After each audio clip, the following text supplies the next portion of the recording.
Today, we're talking about a tiny but spectacular bird with one of the most memorable names in the avian world, the cutthroat finch. The cutthroat finch is a small passerine bird in the Aviary finch family, and they are native to sub-Saharan Africa. Now, this is a species that is dimorphic, meaning it is very easy to tell the difference between the males and the females. One of the easiest ways of telling this difference is by the slash that they have running across their throat. The males have this beautiful red slash that goes underneath their throat, while the females and the young lack this pattern. Now here in the US, we call them cutthroat finches, but in different parts of the world, these birds have different names, and they have been known to be called ribbon finch, weaver finch, and even bearded finches. This species is around 11 to 13 centimeters long. They're very small and compact birds, and they are extremely active, which makes them a perfect species for outdoor aviaries. They can also be kept inside of cages and will perform perfectly well in both environments. So whether you choose to put them in an outdoor aviary inside of a mixed community, or whether you breed them in single cages, male and female by themselves, you can't go wrong. These birds will do great in both settings. Now, I run my breeding season from September to April for all of my birds. Doesn't matter if they're cutthroats or any other of the species that I keep. And the cutthroats seem to like this time of the year. In the wild, they would be breeding from December to April, so it coincides with my breeding season. For the birds that I keep in the outdoor aviary, I've noticed that these cutthroats like to reuse some of the nest or old nests from other species that they have abandoned. The males are a little bit lazy and prefer to go into these old abandoned nests and start from there rather than having to start from scratch building their own. Versus when I do it inside of the cages, they have no choice. They have to build a nest, but luckily we offer nest boxes. So it's a little bit easier for these males to build their nest, which oftentimes is a bit clumsy, inside of these nest boxes because it provides the proper structure. Now, these birds will pretty much accept any nest that you put on the cage. I have a variety of nests here that I want to show you guys. The very first nest is this one. Now, this nest is not that big. I have bred them inside of these smaller style nests, and they'll breed in here. They'll build a nest, they'll lay their eggs, they'll hatch the chicks, they'll feed the chicks. It works out, but the problem that you're gonna have with cutthroats is that if you have a big clutch of 5 to 6 chicks, as they begin to grow, you're gonna notice that these nests are not big enough for those chicks. The nests that I like to use for these birds are these right here. Either the one that has the round entrance or the one with the square entrance. And the reason that I use these nests is because they are much bigger than this type of nest right here. These nests are deeper, and it allows these birds to hide lower in the cavity of the nest, and they cannot see you when you pass in front of the cages. One, it makes them feel more safe or secure inside of this nest. You have a less likelihood of these birds abandoning the eggs during incubation or abandoning the chicks because they might feel frightened because of your presence. So since it's a bigger nest, it gives them more space to hide and duck lower inside of this nest. Now also, since it's a bigger nest, when you have a larger clutch of 5 to 6 chicks, they fit in here much better. And you're gonna notice that the chicks will fledge a little bit later. In these smaller nests, what has happened in the past for me that I've noticed is that sometimes the chicks fledge very early on, and you have chicks at the bottom of the cage that are half cooked, meaning they weren't ready to fledge. But the problem is that the nest is so small that they've had no option but to jump out or have gotten pushed out by some of their siblings. Versus when you use these bigger nests, I've noticed that the chicks fledge the nest at the right time because they have the proper space needed in order to stay in the nest for the amount of time needed. Now, when it comes to cage breeding, these birds have no choice but to build their own nest inside of whatever it is that you offer them. And they're gonna use coconut fiber and long pieces of grass. So it's always good to provide them these two things. They're also gonna use feathers to line the interior portion of the nest. This part is usually done by the females. So one of the things that I like to do is once the males have completely built the nest, I'll put a couple of white feathers inside of the cage, and you can see that the females start to frantically grab those feathers and take them inside of the nest that the male has built so that they can line the inner portion of this nest with those feathers. The females will eventually lay anywhere between 3 to 6 eggs, and those eggs will be incubated by both males and females for around 12 to 13 days before the chicks hatch. Then, between 21 and 27 days, these chicks will eventually fledge the nest. These chicks are going to have to be fed by the parents for an additional 3 weeks or so before they are completely weaned and eating on their own. Now, eventually, by the time that these birds are around 4 months old, you're going to start spotting which ones are males and which ones are females.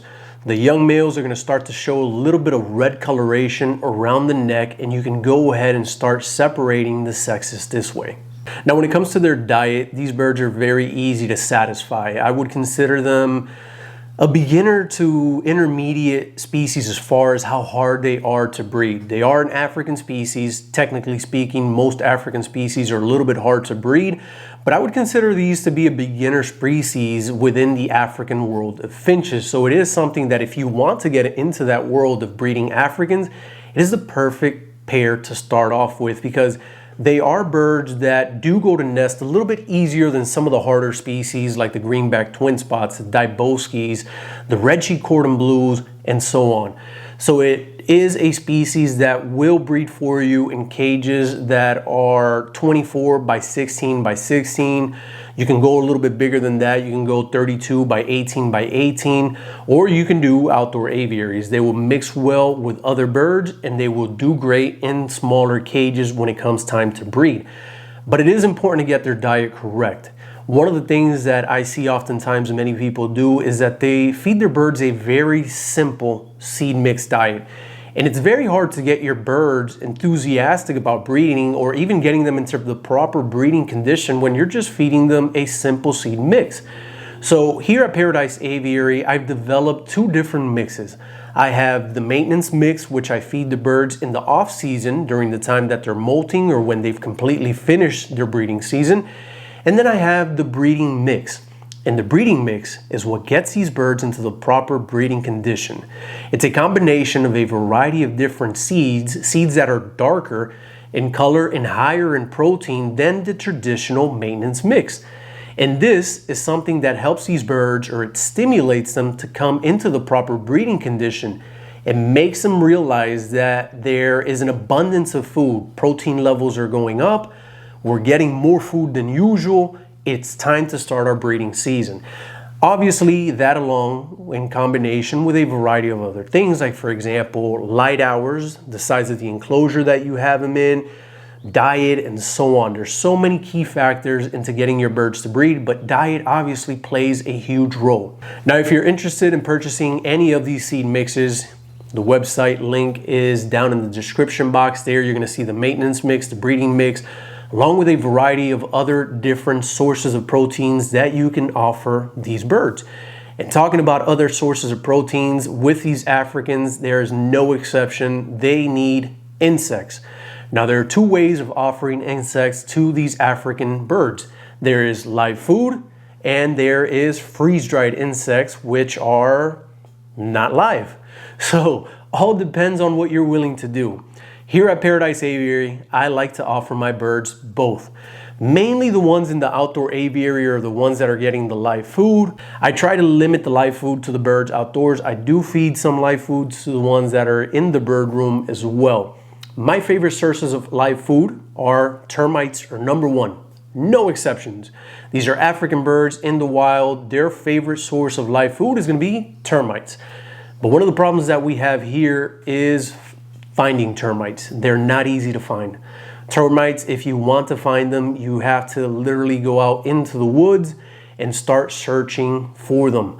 Now, how I do that? I go to woods around here in the area and I start to crack open big logs or dead tree trunks that are on the ground, and hopefully after a while I find a log that has been sitting there long enough and it's rotted away enough to where I can crack it open and hit the jackpot with a whole bunch of termites.